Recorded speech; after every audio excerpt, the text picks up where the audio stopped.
double kayak into the middle of a humongous lake. I survived a temper tantrum. If you can do that, folks, you're pretty much bulletproof with the rest of life. So, yes. And it looks like you were in the front seat too. That's what you have to do when you're in a double kayak, Reed. You can sit non-kayaking person. Yeah, you let them get the front seats. They have the best view. It's like a roller coaster. If you want the kayak to go in circles, you would paddle from the back. Time out. You're talking to someone who grew up on the water in canoes and kayaks. Same. And you're saying to me, the back person steers, Jeffrey. The lake kayak. Oh my goodness. Let's talk. This is Slate, the kayak version of the Slate. We got to teach Jeff how to kayak. Ocean versus lake. Lakes are my territory, pal. Okay. I'm a big pool guy. I'm a big pool guy. Big pool guy. Yeah, I mean Jacksonville Stadium. That's true. Yeah. I told you. Big pool guy. Yep. Yeah. There you go, Emerson. Interesting looking folks who decide to get in that, and they forget is that the glass, like you could see underneath, like they're just leaning against the glass, like watching, and like you don't really, you can kind of see if they decide to go number one in the pool and stuff. It's pretty disgusting. So I think this is the first time I've been able to kind of talk to you guys about last week too. Like Willie Z, like finally broke through. I know we chatted a little bit about it in our group chat, but like Reed T. Fowler, man, what an interesting hour of golf that was. Those like last 3 holes. And now all of a sudden I've got guys like Colin and Sobel, while he wasn't Sobel's pick to win, like for this week at the BMW, like everybody is high on this dude and thinks he could just go on this like sick run through the playoffs. Yeah, look, it's possible, right? It's, if Kevin Garnett has told us anything, anything is possible. But, you're talking about the top 70 guys. And look, Zalatoris belongs in that conversation. He has for a while. This was a matter of time of when he was going to win, not if. At the same grace, it's, you always worry about, is there a little hangover? And I think what we're doing too is we're correlating what has happened with Scotty Scheffler and Xander Schauffele and Tony Finau and saying, hey, look, there's 3 examples this year, which we hardly get, right, of multiple winners that we've seen guys, and most recently, Tony Finau, right? So with that being said, and what Zalatoris has done, and this course specifically, right, is, okay, you can correlate a bunch of that. Having said that, right, it's, is the value there, for instance? Sure, he can win, but if we're talking about betting at plus 1,400, it's not bad, because if he wins, any number is great. But there's other guys like Morikawa down there, JT's at plus 1,400 who are like, but yeah, fantastic. I was fully ready. I had the tweet in the draft. I had it already queued up. 14th runner up. Sad face. Someone come rescue me because my body's on the ground. But those 4 bounces on those rocks, finally the golf god just gave a little, hey, let's stay on the rocks there. And I was yelling we had a collective yell at the screen of it, just pick up your damn ball, Willie Z, and go back to the drop zone. What are you doing? I got 2 quick questions for you guys. Yeah, what would you have done in Zalatoris's situation? I would have been too tempted to play that shot and be the hero and just I would have played it. Yeah, I would. There's no way. I don't know if someone could have talked me out of it. I understand, like my brain would not have let me not play it. I would need to know if I could play that shot. And then I would have taken my chances.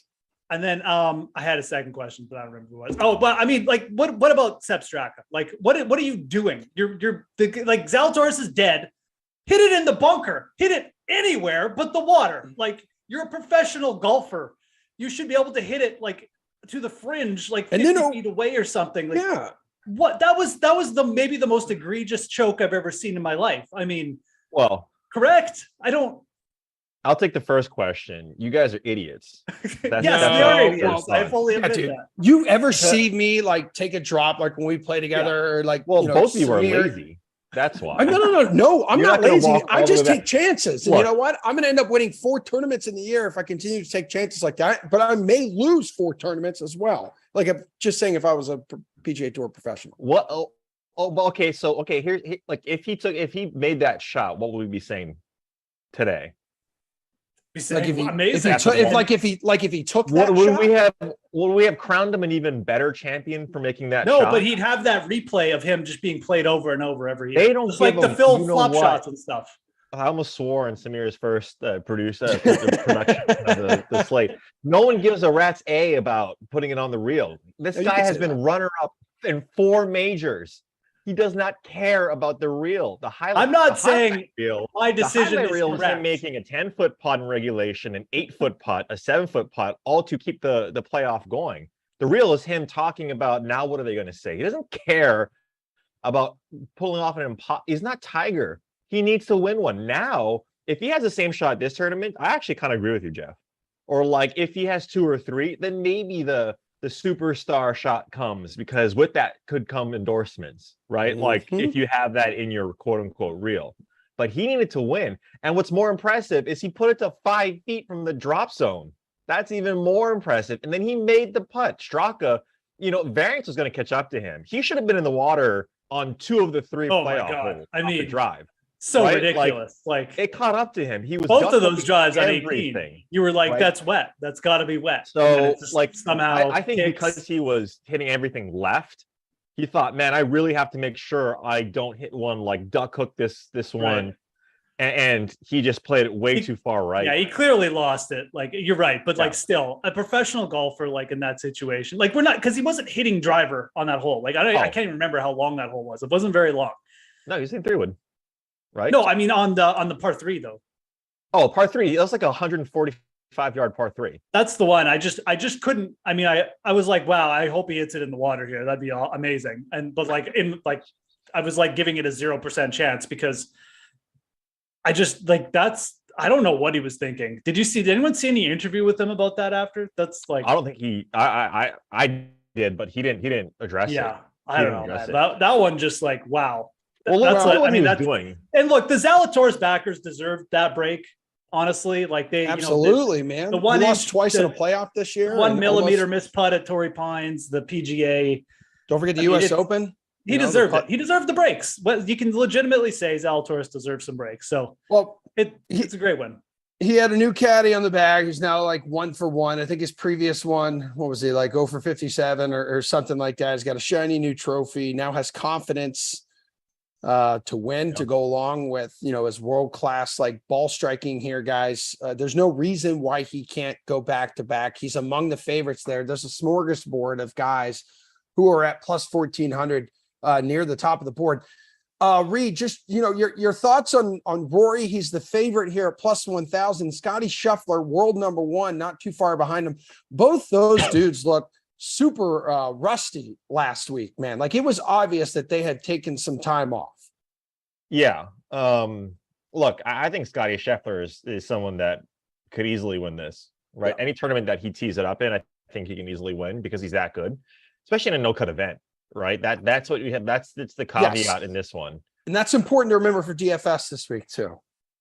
Yeah. And you take a look at what Rory can do from a ball striking standpoint. And Cantley has come out and he said, this course, what you need to do is hit the ball as far as you can. And that's pretty much it. Like hit it as far as you can, because you have 3 par 4s that are over 490 yards. You have 2 par 5s that are in the 630 range or more. Right? Like the other holes you don't, right? The other holes are going to be driver wedge for these guys, but you have also, you have to hit your long iron as well. So, I mean, that kind of is Rory's wheelhouse. At the same time, I think we always do this, right? We always do whoever is the shortest in odds from a probability standpoint, it usually doesn't happen, right? It usually doesn't pan out because there's X amount of other golfers. I would argue in this stage, right? I'd rather take Rory. I know he's not going to miss the cut, not. I'd rather take Rory next week at East Lake because his history at East Lake is second to none. This week, not so much, right? Like this week, even though he is one of the best, he's a prolific driver of the ball. There's guys like Finau. There's guys like JT. There's guys like Neiman, right? Hovland. I mean, Jeff liked Hovland last week. He didn't pan out, but this week, that's kind of where you get these guys. Get the guy in the drift. He's plus 3,000 to win this, and he's like 6th in total driving PGA Tour this season. All right, so with these two here, Jeff, like both of them really struggled in some of the most important categories that we talked about, statistical categories that we talked about last week here on the slate. So in terms of Rory, like he was all over the place, like with his driver. Good news is I don't as Reed kind of just mentioned, it shouldn't really hurt him as much like this week, but he lost more than a stroke off the tee to the field. And then I'm looking at Scotty here, and he lost nearly 2 strokes putting to the field. And he's now lost strokes with his flat stick in 7 of his last 9 stroke play starts since winning the Masters. That's not good, dude. I mean, that's just putting, right? Like that's putting with the top end players. We've seen Rahm go through it this year. He seems to maybe be getting out of it a little bit. He had some spike weeks with the putter, like even in the summer. But like, you know, Scheffler was basically just unbeatable with that club going into Augusta. Like even at Augusta, I mean, he just didn't miss. That's why he won by like multiple strokes. And now it's just turned the tables a little bit. You know, it's Zalatoris, Finau, it's their turn to like get hot with the putter. So I think what you're seeing is just like golf between the top 15 guys. We'll say 15 guys now, like some of the live guys have gone. It's so close. Like we're like, you know, one guy's a little bit better in this area. One guy's a little bit better here, a little bit better strokes gained approach, a little bit better around the green. But like, it basically comes down to who is feeling it with the putter these days. Schauffele had his little run as well. Cantlay, you know, last playoffs was just basically unbeatable with that club. He won twice. Yeah, Scheffler seems to be going through it right now. It doesn't mean he can't pick it up this week, but I'm not going to bet like Rory or Scheffler this week for basically that reason. There's just too many other options with guys who are bringing in confidence. And like if I was going with one of the top players, and I am, I'm going with Jon Rahm because I like what he showed last week. I like the fact that he progressively got better, and I just like this course way better. You talk about needing to be long and straight off the tee. Like there's no one longer and straighter. Rahm he's fourth in distance. He's still one of the world's longest hitters. And just strokes gained off the tee. I mean, he's just consistent. And then you move to bent grass as well. I think that's a big positive. That's where he's won on Memorial. So Jon Rahm's going to be probably the chalkiest play up there too. But like, I really don't mind the betting number. It was plus 1,400 earlier in the week. It's down to plus 1,200. So he's obviously getting some heat, but you know, Will Zalatoris was getting a lot of betting heat last week too. I think that, you know, you've got to kind of look at these guys bringing in momentum in the playoffs and kind of just ride with it. Reed, did you mention Morikawa earlier? Jeff, I can't remember. I think might have been like on this morning show, but I also know like that was Sobel's pick to win yesterday when we talked to him like on the sweat. Kind of thinks like this could be, you know, albeit late in the season, but like his breakout at least for this year.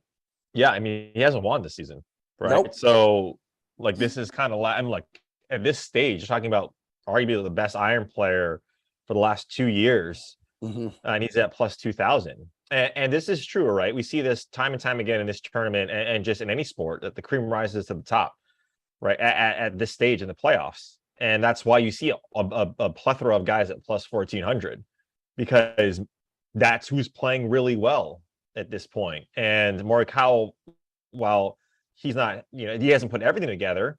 What worries me about Rahm, though, even though he played really well last week, and I liked him at plus 2,000. Obviously, he didn't come through, but it's fine because Zalatoris wanted at a larger number. Is the short game hasn't been there, right? So that kind of scares me. Is that if he can put it to 6 feet every single hole, so be it. These are 8,100 square foot on average greens. These are massive. So if he's a little wayward with the irons, then that flat six scares me just a touch. But that's true with like Morikawa as well, right? Hovland as well. That there's a lot of these at Finau. Finau missed a 6-foot putt on the 72nd hole last week, right? So right, that can happen to these guys. Morikawa is just, that's what you have to do in these situations, right? All of these guys here are playing great golf because they're in the top 70 in the FedEx Cup. So at some stage in the career, they were playing great. It's just a matter of can they tap into it. And I think what we usually do is recency bias. Well, can't like Scheffler, Finau's won everything. You know, the last couple of weeks, Zalatoris just won, Xander won, you know, just a handful of weeks ago. That's why it leaves me to someone like Colin Morikawa. He's right like outside of those players, but still over the long form, he's still one of the best iron player for the last 2 years. That's what you have to hope for with him. And at plus 2,000, that's a fine price. Yeah, he's been up and down this season, and his last 5 starts like being sort of a microcosm here. So T5, miscut, T5, like miscut. Still currently ranked like 8th in the world as well. So we want to pop over to get some DFS chatter here because Jeff, I know you mentioned just seconds ago, don't like the idea of betting like Scheffler or Rory, but let's look at the top of the board here in DFS. It's a little different. There's no cut in this tournament. So like top of the board here, who would be some of the guys that you would roster? What is the strategy in a field of 70 dudes and there's no cut? Yeah, no, I mean, the strategy is that you can pretty much, everyone's kind of live. It's not just 70 dudes. It's 70 like PGA pros who are top 70 in the points. So there's no like, Asian tour, Australian guys, whatever, however they get into like the WGC events. It's pretty much quality up and down the field. Right. So, you're going to have ownership on guys like Trey Mullenix down there, who was really good last week. He's actually been good for like last month and a bit. Wyndham Clark, 6,500 as well. And just, randomly, these are guys you can play. Like Brendan Steele, I think kind of sets up well. He's super strong off the tee. The putting comes and goes, but he could certainly benefit from this course change too. So, strategy wise, I mean, I think you got to get a couple studs in just from what we've seen at this event. It's typically very, very top heavy. You've got guys like Morikawa, Cantlay, we haven't really talked about. Zalatoris, Justin Thomas, we haven't talked about yet. Had a good week. Like Rahm, obviously, you can get different with Scheffler, but I mean, I'm looking to like grab 2 or 3 of these guys. I mean, you start off with your favorite and then, kind of just look to mix and match. But I think the value guys are going to be super important this week, like throughout the board, not just like a cutoff at like 6,800 or something. I think that the winning lineup could easily have like a 6,500, 6,700 player, maybe even lower. So. Yeah. And Justin Thomas is one of those 1, 2, 3, 4 dudes, 4 a handful of guys are going to cost you at least 10K. Now that, Cam Smith is out, he will be in Atlanta next week, or so we assume. But like Samir just dropped in our chat, like JT's the only player on tour who's played this course competitively. Reed, does that give him any kind of advantage? Because this is new, right? In Wilmington, in Delaware. Yeah, so they do a lot of amateur tournaments. So he was in the 2013 Walker Cup, which is basically the Ryder Cup for amateurs in US against Europe. He was on the Europe, he was on the US team. So but again, that was 2013. Yeah. College Emerson, in his I wasn't in college 2013. Oh. All right, but thank you very much. A lot has changed, right? Since 2013. That was 10 years ago, basically. So, it can give some familiarity. But at this stage, right? I think that's just more for like flavor purposes. Yes, it's a new course, but maybe that gives guys who do well in new tracks, like let's say a quote unquote Joaquin Niemann, is someone that has done well at the start of a season, right? Who won the Greenbrier, for instance. So he goes from not playing a lot of golf to then winning in the first tournament of the season. You can kind of use that narrative. What I do think, and this is something that I saw on Twitter from Andy Lack, who's great at what he does over at with Rick Rungood and Rick Gaiman, is he was saying the chalk at the top, right? So let's just call that everyone from 9,000 and above, right? In a regular DFS tournament, 60% of the chalk have hit over their pivots, which I thought was interesting, right? Is towards and it happened a lot more towards the latter of the season.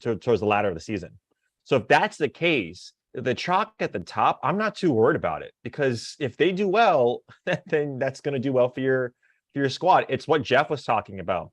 Scattershot the guys at the bottom, the Trey Mullenixes, the Tom Hoagies of the world, Wyndham Clarks. That's where you're going to differentiate yourself, is those guys who can pop. And we know like the Brendan Steeles hits it fantastic off the tee. Wyndham Clark can spray it, but when he gets it straight, and he can roll a meatball, then he's going to be top 5, top 10.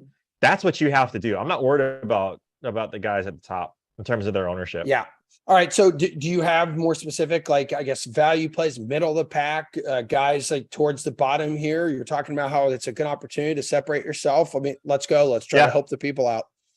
Well, I think there's multiple ways to skin a cat, right? Okay. I don't think you only need to hit the ball far. And that's what everyone's going to be thinking about. But like I mentioned, right, there's those 5 or 6 holes that have the plurality of the distance on those holes. But the other par 4s are like under 400 yards. They're 420 yards. that's a driver wedge for all of these guys. Doesn't matter if you're Ches Greavy, doesn't matter if you're Andrew Putnam. Most of them are going to be hitting driver and then scoring iron, right? They're 8, they're 9, they're wedges. And if that's the case, guys like Lucas Glover, who played fantastic last week Sunday at $6,100, he's not the best driver of the ball, but he's someone that can get his irons hot. I think Putnam as well. Like Putnam is someone is not going to wow, right, anybody's scorecard with distance off the tee. But what he can do is he can hit his irons really well. And look, he finished top 5 last week at the St. Jude, right? If he just keeps that going, and look at his last three events, T11, T27, T5. So that's what I'm doing too, is look at the guys who play really well with their wedges, because then you can score. If you're putting it close, and this was always true with, God, I can't remember, like I can see the guys like Brian Gay, for instance, right? Always just killed people with his wedges and his putting. And he's won the last couple of years. That can happen to an extent this year. And that's why I like guys like the Putnams of the world, because most people aren't going to play them. Okay, Jeff, I know you kind of like spitballed, you threw out a couple names, but is there anyone like more specific that you definitely want to roster, either value or, I mean, some of these long shots here in DFS? Yeah, no, for sure.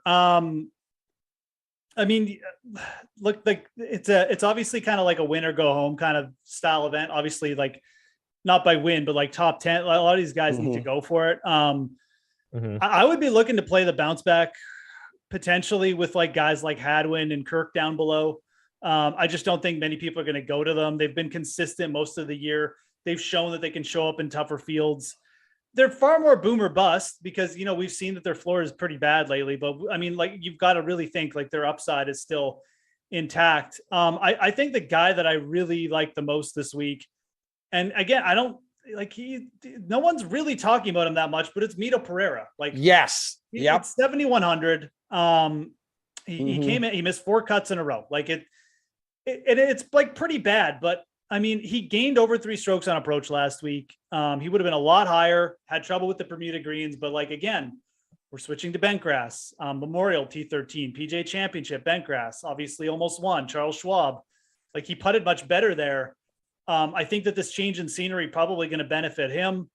So, I mean, he's just such a quality player when he's on that, like at 7,100, if he's going to be like well under 10% owned in a no cut event, I mean, Mito is a guy I will absolutely, I think you should play. I mean, I look at this range and, there's good players here too. Like, McNeely, Siwoo has been playing good, Seamus Power, but I think Mito has the best upside. Like, I think if you're saying like, what guy could potentially like really just shock here? I mean, I think we've seen with Mito Pereira that like the answer is he can be at a field like this because he basically did for 71 holes at the PGA Championship. So that's the guy I'm looking towards. But Sahith Theegala is another one. I don't think that many people are going to play. I think people just like for some reason just don't want to trust him. He's extremely good. He's played really good on some tough courses too. So those are 2 guys that I'd be looking to get on. I think they offer lots of upside in this field. I mean, I like the Mito call because despite like the 4 straight cuts, Reed, like he did show signs of life last week. If you pull up his card, you can see he had 3 rounds in the 60s and he gained, looking at his stats, close to 3.5 strokes on approach, like for the week. And with there being like no chance to miss the cut, like if you can find any kind of that form that he had prior to the PGA Championship, like he's a mega value at $7,100. Yeah, I don't think anyone's not going to be owned, right? Because there's only 70 guys. Most of the guys that we have in this field that people know, right? Golf, people who play DFS golf are getting a lot sharper, right? You're not going to get a 3% Sahith, even though the 3 of us know who Sahith is before most people do. Like most people are going to play Mito because everyone liked Mito last week, including myself. And now, like what Jeff said, if they do a quick search on Fantasy National, whatever dashboard they use, and you see that he's much better in bentgrass, and a lot of golfers are, because it's much purer, right? If you're not used to Bermuda and the crunchiness of it, like we get it in Florida and Hawaii and some places in California right on the coast, if you're not used to Bermuda, it can really screw you up. But bentgrass greens are pure, and a lot of guys like that because they want like if they hit it here, then it should go in. That's not true with Bermuda Poa or any of the Zoysia pass pound. That's not true with those surfaces. I don't mind Mito at all. I think it's a fantastic talent. But again, right, it's a matter of, is he going, like, the chalk down here is that gonna, like, I'd rather fade the chalk down here as opposed to up top. Taylor Pendrith almost, beat out, wasn't as great of a field this week as it was when he was playing in Detroit, but he almost won that event, and he's a prolific driver of the ball. So at $7,400, like Jeff's mentioning, top 10 or bust, man. These guys are going home if they don't make it inside the top a lot 10. on the line for these guys too. I mean, like these ton. young players, like four major qualifications. Just obviously the bonus money is huge, but the guaranteed entries and stuff like that. It's a lot for guys like Rom and Thomas. They obviously, it's just like whatever, they get all this stuff anyways. But yeah. Davis, Riley, McNeely, Mito.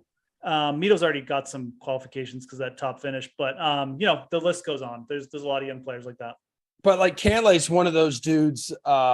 This morning we were talking about, Jeff, because of Reed's spin off all the different types of grass, but like there are some guys who are a little better on this surface on bent grass, and Cantley's one of them. Like we discussed what a terrific putter he is on these kind of greens. He's also top 10 in sand saves right now. Some people are expecting him to maybe rebound, and who knows, maybe he can go back to back as a FedEx Cup champ. I mean, it could happen. I mean, Patrick Cantlay, to me, it almost feels like he's just kind of like topped out. And he's just like there's, I don't know if there's an extra gear right now. I mean, last year he found just the putter just was like nuclear for him last year. And I don't know if he's going to find that again. He's not playing poorly. Like he's not. My only problem with Cantlay for DFS is there's cheaper options under him. We already talked about Morikawa. I really like Sanjay M this week too. Like really, really like. That's a guy who's been putting well. I would really look out for Sanjay. He's coming in with confidence. He likes these longer courses where you can make some birdies. Remember when he finished second to Dustin, it was softer. Yep. I'm telling you, I really like Sanjay this week. He's on my betting card. I wish the number was like plus 3,000, but I'm pounding him. He has looked really, really good over the last month. And he is a player who I think is quality enough to win a playoff event. So, Im is a guy who I think has a lot of the qualities that Cantlay did last year, just the way he's coming in. All right. Well, Reed, speaking of Cantlay, go back over to the DK Sportsbook here.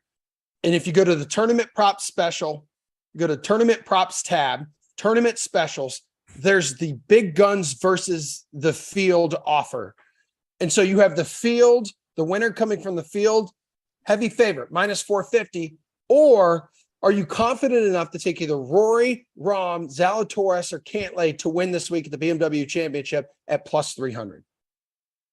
Yeah, so it's I think it's enticing. It's enticing to look at one of those four and getting plus money, right? And especially if you think Zalatoris can keep it going, that's fantastic. And Rahm had a solid Sunday, solid weekend, really. But if I'm making this bet, I would go with the field. Just from the numbers standpoint. But laying 450 is wild, right? Yeah. Look, Jeff just mentioned, we just rattled off 3 or 4 guys that weren't these guys. These 4 that have a serious chance of winning, namely Sanjay M. And that's all it takes. It's all it takes for this bet to not hit. So I'll take the field, even though I'm not laying that type of juice. Jeff, you're too much of a coward. So sounds like you're going with the field as well.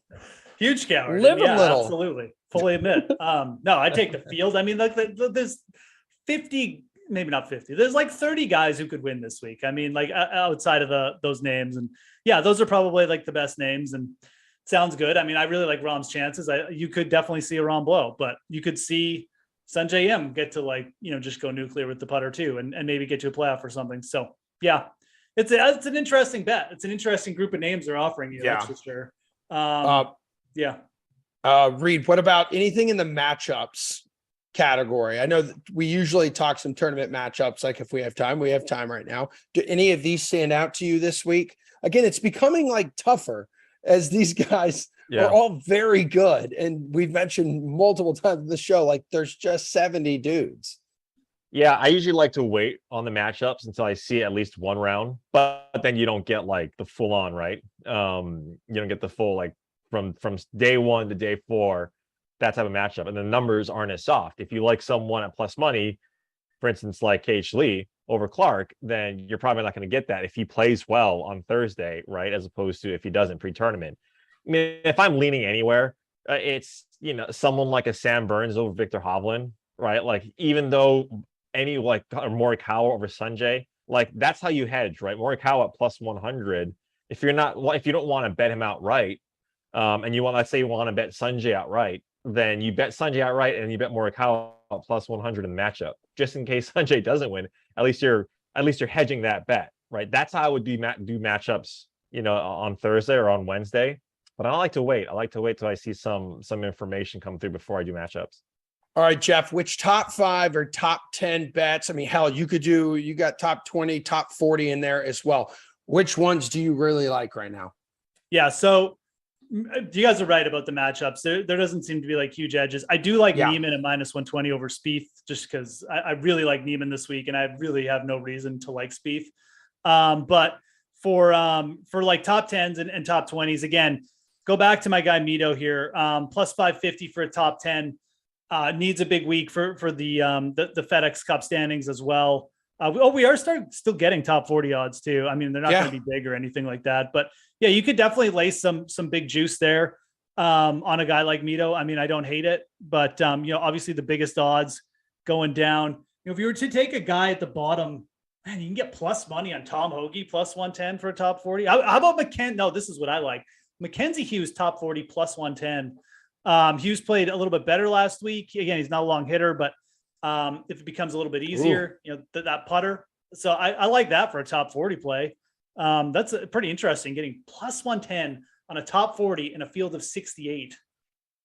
That's pretty good. I mean, I like that bet. What if he doesn't hit it though? Then you feel like a schmuck. No, because he'll save you with this putter. He'll sink like 12 games for 12 strokes. He's Canadian, right? He's not going to let you down. Calm down. Chill out. Wow. I have personal experience. Yeah. As does my bank account with guys like Adam Svensson, who Adam had, like Adam Kaufman, Mike Weir. Right. Exactly. Thank you. No, it's not like, all joking aside. Yeah, you're right. Kirk Kitayama has been, he was fantastic in the Florida swing. Why is he, DFL for these top 40 bets? So yeah. I didn't think we'd get top 40 odds this week. I mean, I think a lot of places aren't giving them. So DraftKings giving you a little bit of value there, people. You may want to check it out. That's what I do, man. People want it. I talk to the people and they make it happen. Fowler, what about you? Yeah. Someone top 5, top 10, top 20, top 40, or a bet in one of those departments you really like right now. Yeah, look, if you think someone's going to win, you got to do what I call the waterfall. Yeah, right? Baby. Which is win 5, 10, 20, 40. So you get them all the ways. And if that's the case, look, I'm with Jeff here. I wrote up Neiman in my article on Monday. Yes, he's at plus 120. Talking about plus 120 to come inside the top 20. If I think he's going to win, I mean, this should smash, right? Like, here's someone that I almost put in the article, Jeff, but I just couldn't for whatever reason. Maybe it's because you are high on Aaron Wise. Mm-hmm. But look at what he's done. Like, he is playing fantastic golf. It's just not consistent. Yeah. Right? When you see what he can do tee to green, it is impressive, but he just can't put 4 rounds together. So that's why you like these type of bets where, plus 160, he's for top 20. And even in previous BMW championships, he's also done well. So, right, like, even though it's not the same course, it's in the same part of the season. So you can kind of correlate how these guys are playing towards the end.